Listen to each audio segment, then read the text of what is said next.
What's going on, people? We are Tottenham TV here, back here for another player ratings. Tottenham have drawn 0-0 at Stamford Bridge against Chelsea in a game which will see us top of the league for yet another week with the North London derby coming up.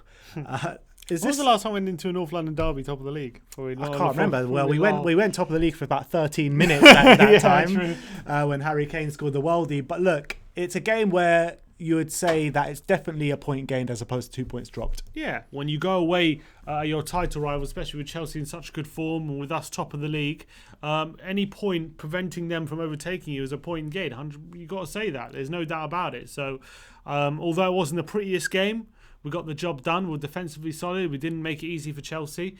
And look, we're gonna have easier games in the future. And I think it was definitely a point, exactly. And it's a point gained. All right, let's get into the rating. Let's start off with Hugo Lloris. We gave him an 8.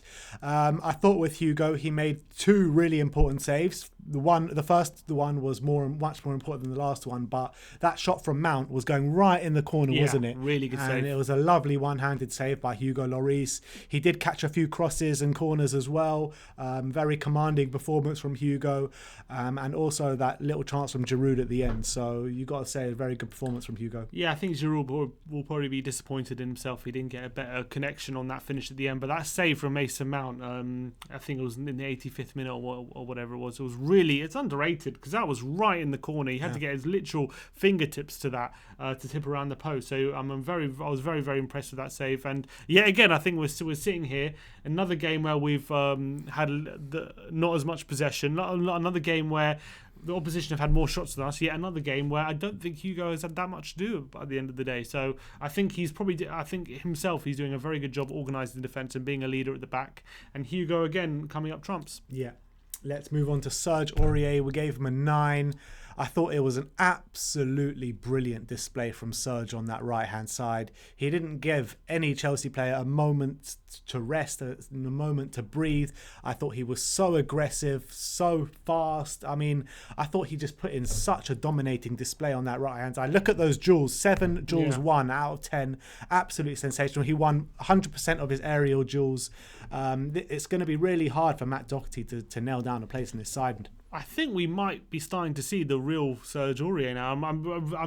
I'm really happy with how he's played this season. United away, one of our best players. Man City last week, unbelievable, faultless performance. And again, yesterday. Seems all he needed was a bit of competition. Yeah, and another faultless display defensively, keeping his concentration, not making silly decisions, getting forward well as well. I think he was actually the player who made our most touches in the final third as well. So he was actually all over the place in a good way, not in a bad way. And I thought Serge Aurier, I must say, credit where credit's due. I thought he was absolutely fantastic. Again, Timo Werner, apart from that one chance he had in the first half where he scored for a Rodon mistake, I think Aurier was caught up out of position a bit because Rodon kind of gave away the ball on the halfway line. Yeah. But apart from that, Werner didn't have a chance against him really, and he dealt with it really well. Yeah, apart from his offside goal, that was about it really. Yes, I'm saying, yeah. Let's move on to Sergio Reguilón, our other Serge on the other side, left-hand side as well. I thought it was a really, really good display from Reguilón. As similar to Aurier, he was very aggressive. I mean, the way he uses his pace to get up and down that left-hand side, to track back the runners. I thought Hakim Ziyech absolutely had nothing today, and that was massively to do with Reguilón. As you can see, 3 out of his 4 duels won. He actually is normally involved in a lot more duels than that. Yeah, I felt like the way he dealt with Mahrez last week gave me personally a lot more confidence that he was going to be able to deal with Ziyech, and so it proved. I thought Ziyech was actually one of the poorest players on the pitch, and I thought Reguilón definitely had a big reason for that.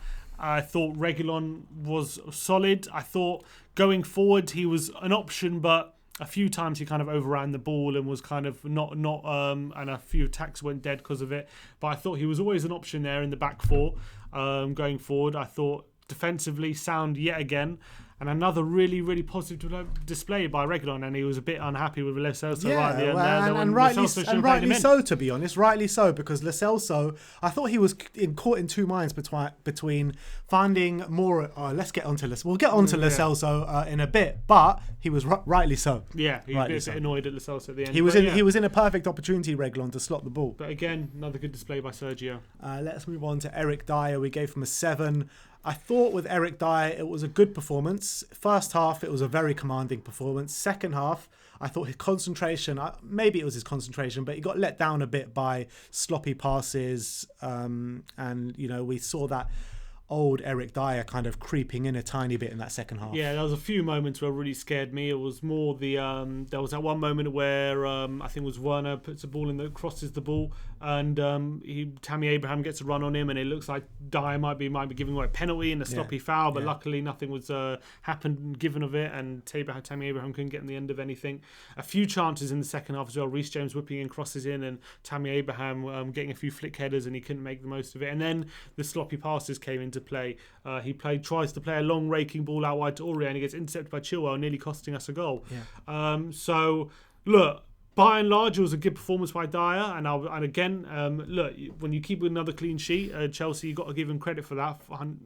Like I think he defended really well throughout the game, but just a few moments where you're like, come on, Eric, you got to be. He's so much better than that, and that was a bit frustrating. But I think overall it was a good display from him. It was. But on another day, Chelsea are really going to punish us. If Chelsea punish us on one of those loose chances, you're saying clumsy Dier again, and you're pissed off. So that's the reality. But look, he got a bit lucky. I think that they didn't make the most of his mistakes, and at the end of the day, the narrative is he had a good display. So that's it. Moving on to Joe Rodon, we gave him a 7, making his first start for Tottenham Hotspur in a massive game. You've got to give him credit for stepping up when called upon. I thought it was a very good debut from Joe Rodon. I was impressed with him, but it took him a while to kind of settle into the game. I thought in the first 15 minutes he looked very shaky, and then there was that moment kind of headering it back to Giroud as well, which really had our hearts in our mouths. But apart from those moments, I thought it was a really good display from him, and I was quite impressed. Yeah, I think for a debut away at Stamford Bridge in a kind of a game where supposedly two title challengers are facing each other, I thought he stepped up really well in Toby's absence. Everyone was kind of worried, is he going to be able to handle his nerves, and is he going to step up in this kind of game? And you've got to say he did. He had a shaky start, as you say, losing the ball on the halfway line, nearly costing us a goal. Luckily, Werner was offside, and he committed an error right at the end with that Giroud chance. But other than that, I thought he was really solid, and not only that, he was confident. I felt once he grew into the game, was really confident on the ball, getting the ball down and striding into midfield and moving over the halfway line and playing it out wide. And I was really, really impressed. And hopefully, there's more to come from him. And he's a big lad. Tammy Abraham struggled, I thought, against him as well. And I thought Rodon had the beating of Tammy Abraham. Yeah, I did, and I thought he played really, really well, and he should be really proud. And look, clean sheet on your debut is no mean feat, especially at Stamford Bridge. So he should be really proud of his performance. And also, I want to comment on his post-match interview as well, which I thought was, it showed his age, because it showed how mature he is for his age, is what I'm trying to say, because he recognised the mistakes he's made. He's recognised that he recognised the faults in his game, and he's going to learn from it 100%. So you got to commend Joe Rodon for sure. Let's move on to Pierre-Emile Højbjerg. We gave him an 8. Another brilliant display in that middle there from Pierre. I thought he was a big reason why kind of Chelsea couldn't break through in that middle of the park, and he was closing down literally everyone time and time again. Didn't give anyone a second to breathe. 5 recoveries there, as you can see. He usually has a lot more touches than that. Yeah. But look, to do with Chelsea, how they played, they've restricted him a bit. But look, you got to commend Pierre. Week in, week out, he's pulling in carbon copy performances. Really, I thought he was a big reason in that opening 20 minutes, and we saw quite a bit of the ball. And we were having a bit of the play. I thought he was a big reason for that. He was playing really good progressive passes into the forward players, and it was opening up good spaces. Unfortunately, we didn't kind of have anything like that possession after about 20 minutes in, kind of retreated a bit. So he wasn't able to show off that his kind of passing range that we've seen this season. But I thought defensively, Again, look, faultless, absolutely faultless. I thought Mason Mount really struggled. I thought actually the one moment where you could criticise him is for that shot for Mason Mount, because he could have got out a bit quicker. He kind of let Mount have the shot there instead of closing him down, which could have cost us. But other than that, I thought he was absolutely fantastic. Mount really struggled, I felt, throughout the game. Couldn't really get involved. And so I thought he played really, really well. All right, Moussa Sissoko, we gave him a 7 as well. I thought it was a good display from Moussa.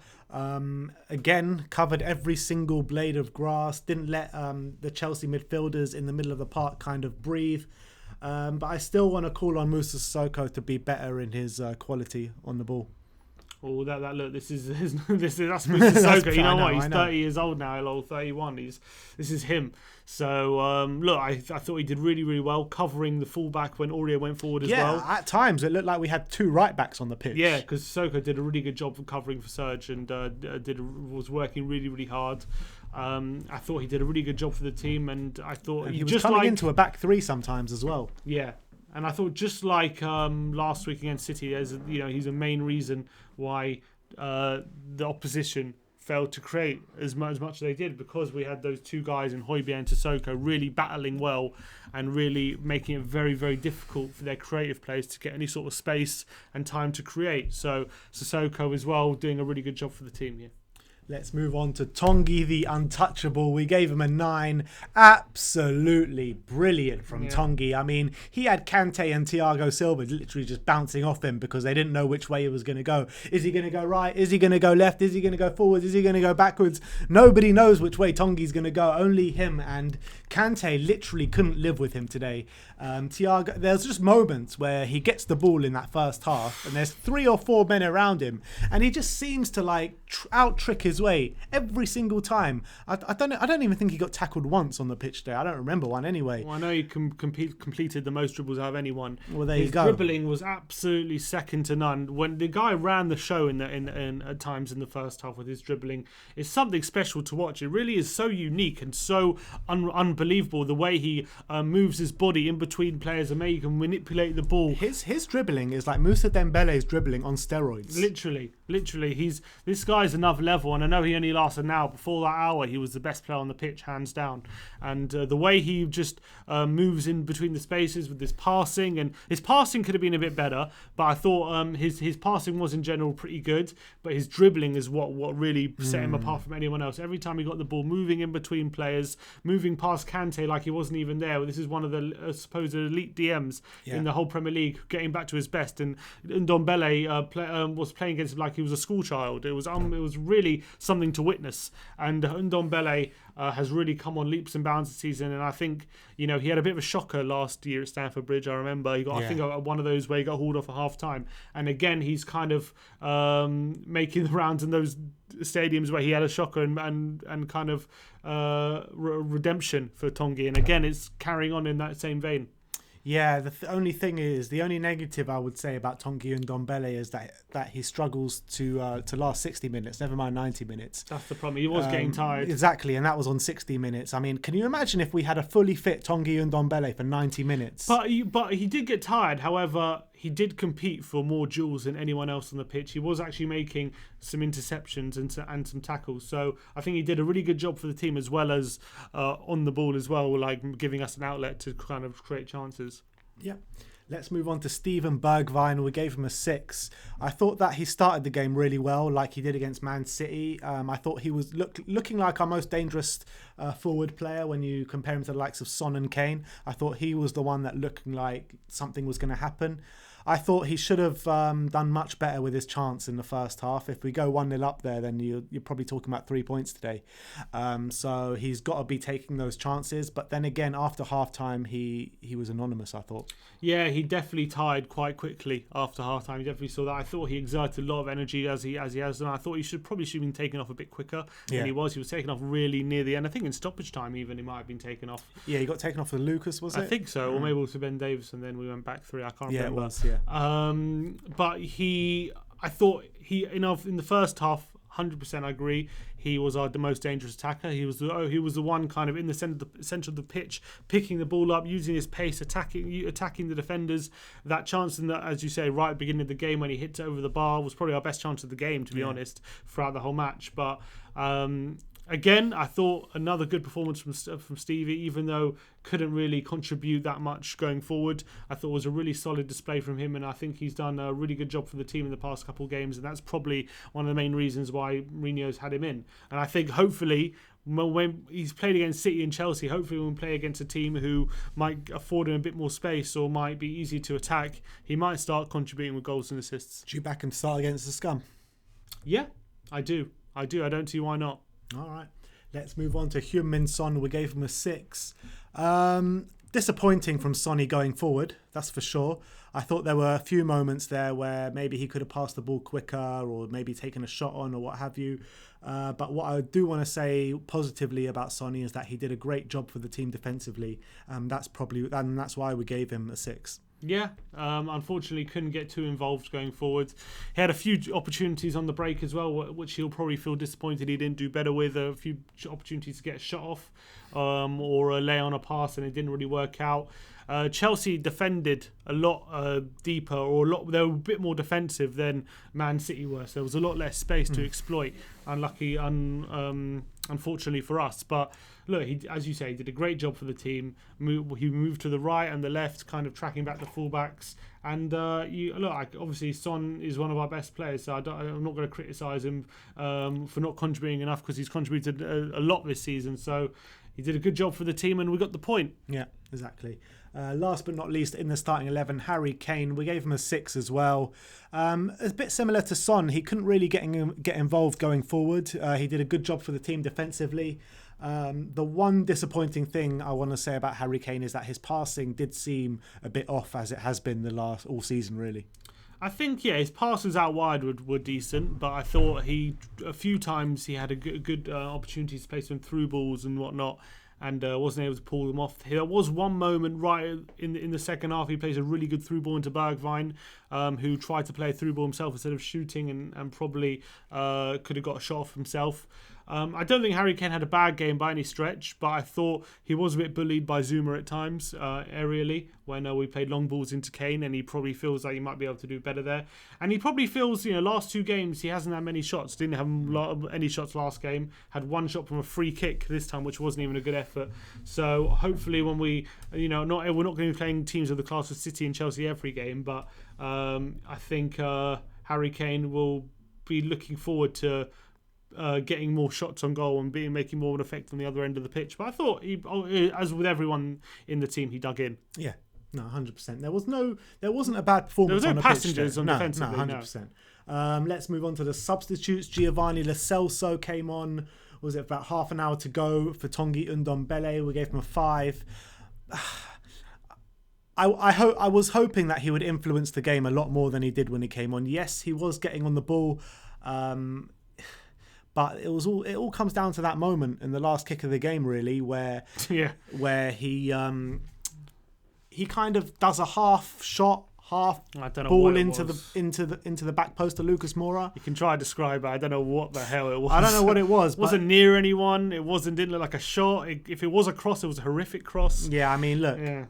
The facts of the matter is he had Reguilón open to the left of him, and that was the ball to play. That was either do that or you shoot.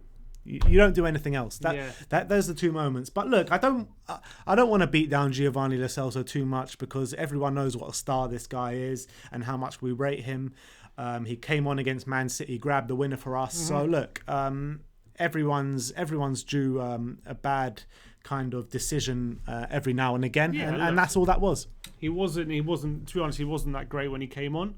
Considering as well the level of Tanguy when he was on, obviously didn't quite reach that. We know Lo Celso is a great player, and so it's, as you say, don't want to beat him down too much. Had that chance at the end, but look, he came on again just like everyone else on the team. He also dug in and was also putting in tackles and doing a job defensively for the team. So it is what it is. I think he'll probably have a bit of lose some sleep over his decision making for that last chance right at the end, literally one of the last kicks of the game. But I think he's got a big role to play this season, so he'll just have to move on from it. It's unfortunate he couldn't help us complete the heist, but it is what it is. Let's move on to the other substitutes. Weren't on for long enough, so probably not much to speak about, but Ben Davies came on to change us up to a back five in the final minutes, and also Lucas Moura came on as well. Anything to note for you? Literally a couple minutes each, so not much. Lucas was the one who won the ball off Zuma for the chance right at the end, which Lo Celso set up. But other than that, look, they're only on for a few minutes to see obviously out the game, and they did the job, didn't they? And Jose Mourinho, what would you say about him? I think, in terms of rating, I'll probably give him an 8. Yeah, I'll probably give him an 8 because I think he came with a plan and a job to do, which is not to lose and to keep top spot, and I think he did that perfectly. I think we defended really, really well, aside from maybe a couple mistakes, individual mistakes, which it's not his fault per se. I think he'll be a bit disappointed. When we went forward, we weren't as creative as we were against City, or didn't look as dangerous. But we defended as a team, and then we showed maturity. We showed a level of know-how in the game to restrict Chelsea from creating chances, make it difficult as possible for them. It was a classic Jose performance, wasn't it? Absolutely. I've seen as last week was.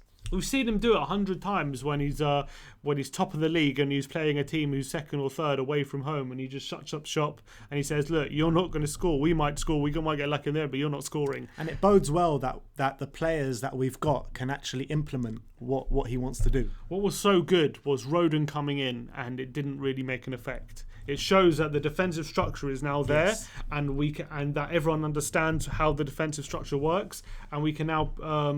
And it's now just like how Pochettino's team was like a well-oiled machine attacking-wise. I feel like we're now a well-oiled machine defensively on the other end. Even under Pochettino, we were well-oiled defensively as well. Best defence in the league. We did have the best defence in the league. That's true, but that's more because we suffocated teams rather than sat back. And now it's kind of different. True. But I feel like the fact that Rodon looks so comfortable is a testament to Mourinho and his coaching methods, because it's not. A lot of people thought, with Toby Alderweireld out, we're going to suffer and our defence will suffer. And the fact we kept a clean sheet against a Chelsea side who was scoring freely with Joe Rodon coming in is a massive, massive plus. And I think Jose should take a lot of credit. I think he's managing the squad really well. The shame, I think he could have done a better with a few subs. I think Bergwijn should have gone off earlier. Exactly. He should have made quicker subs. He should have made quicker subs, but I think he probably saw the game going how he liked it going. So look, we take the point. I think it's a good point. He says he's not happy. I don't know if I believe him, but he says he's not happy. He said the squad's not happy. But we remain top of the league, and that's probably exactly where he wants to be. Yeah, no, 100%. I agree with everything you said. So that is it. That is our player ratings for the 0-0 draw at Stamford Bridge. Tottenham 0, or Chelsea 0, Tottenham 0. Let me know in the comment section below. Do you agree with our ratings? If not, put your ratings in the comment section below. Like, subscribe, and comment. And as always, come on, you Spurs.